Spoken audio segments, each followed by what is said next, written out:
So a while ago, maybe a month, maybe a little less, I bought the Corsair in the marketplace. And how's this for scenery, huh, folks? This is VR on the Quest 2 headset right now. But yeah, so I bought the Corsair in the Sim marketplace, not realizing at the time that the one on their website actually had weapons. So I have gone and bought the one on the website so that I can have the weapons and have the guns. I think it also comes with more schemes, paint themes, and so forth. But you can see here on the loadout now, with this one, you could choose bombs, you could choose some 50 caliber ammo, and we'll be testing out the guns here shortly, which you have to actually turn on and then charge up. But here's the Corsair, and we're in the Pacific. We're in a Pacific island, which is the place to fly, Corsair. And so it's looking pretty good. I'm using the Sim Update 11 beta. This is the first release for this Sim update. Charging up the guns down here. And oops, I gotta turn the switches on too, so we turn the switches on. But yeah, this is Sim Update 11, which is version 1.29.22.0. It's the beta. It was just released yesterday. And so really too soon to recommend it. However, I will say that I am seeing a marked increase in performance and definite increase in the quality of the graphics. So this particular flight is actually set up on high now. So if you look at the previous two videos, I show the settings, and there's an option now for global setting, just like on the PC side, where you can pick default, custom, low, medium, and high, and ultra. And right now we're on high.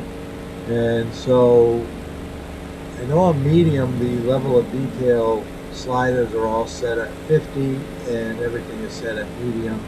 I didn't look at all the settings on high, but I'm assuming that the LODs are probably 60 or 75 maybe on high, and of course all the other settings are up on high, which would include ambient occlusion and bloom. And so I didn't make any other changes. Now I did make sure that my scaling is off in the Nvidia control panel, and it is off in the GeForce. Wow, look at that glare. Wow.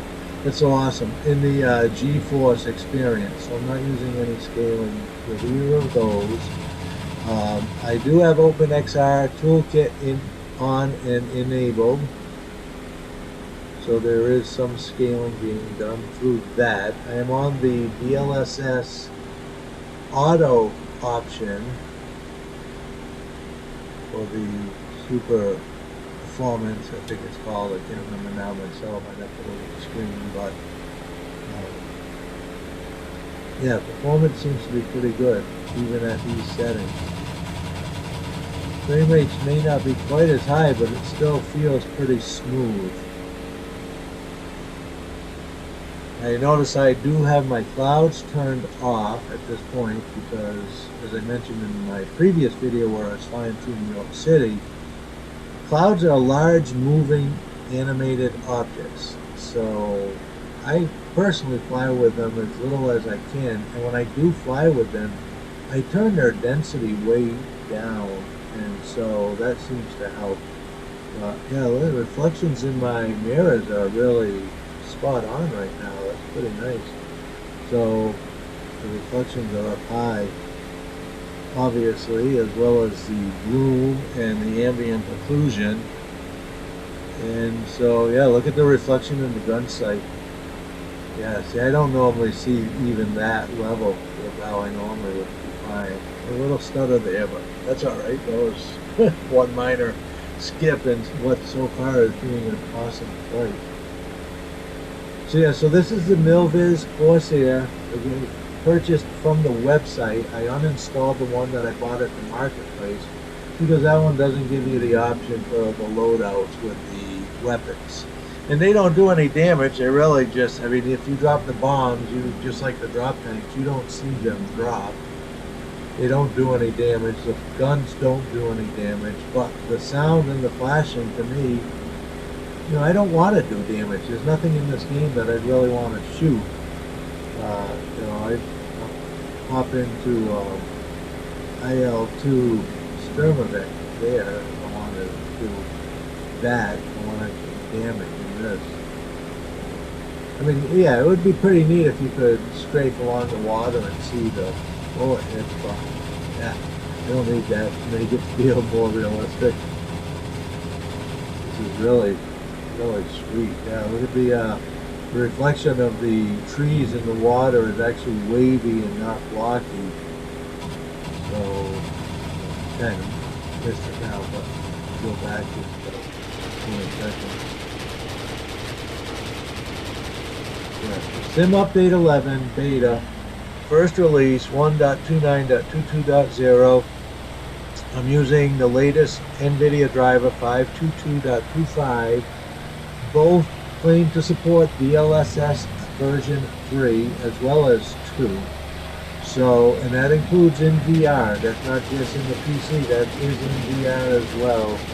And DirectX12 also in VR. I'm flying VR, that's the only way I ever fly. In DirectX12, when you enable it under the PC settings, it is global for the sim, and so it includes the VR side as well. And so this is DirectX12, latest Nvidia driver, Sim Update 11 Beta, flying the MilViz, which is the only thing in my community folder.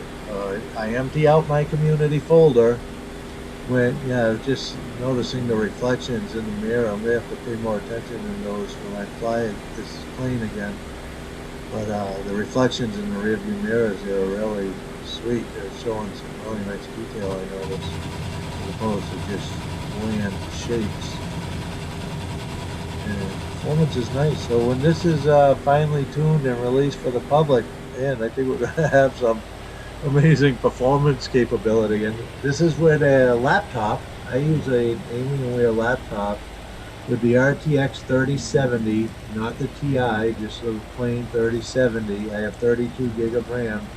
My laptop does not run really anything else with the exception of this program, VideoPad, which I do my editing in. Other than that, I run Flight Simulator. It's the only thing running. I mean, I do have a little app to control my fans and things like that, but there's no other software or purpose for the computer. My computer is hardwired with a high-speed, very high-speed, solid cable connection directly into my gaming router. The only thing on my gaming router for the wireless side is my Quest 2. Nothing else connects to this router. So even my gaming router and all of its bandwidth are dedicated strictly to Flight Simulator. I don't have anything else running on that wireless or plugged into it. The computer goes in directly with a 1.5 gig connection, and then the Quest headset is on a dedicated 5 gig Wi-Fi connection that has nothing else on it. So, hey, thanks for watching, and we'll see you in the skies.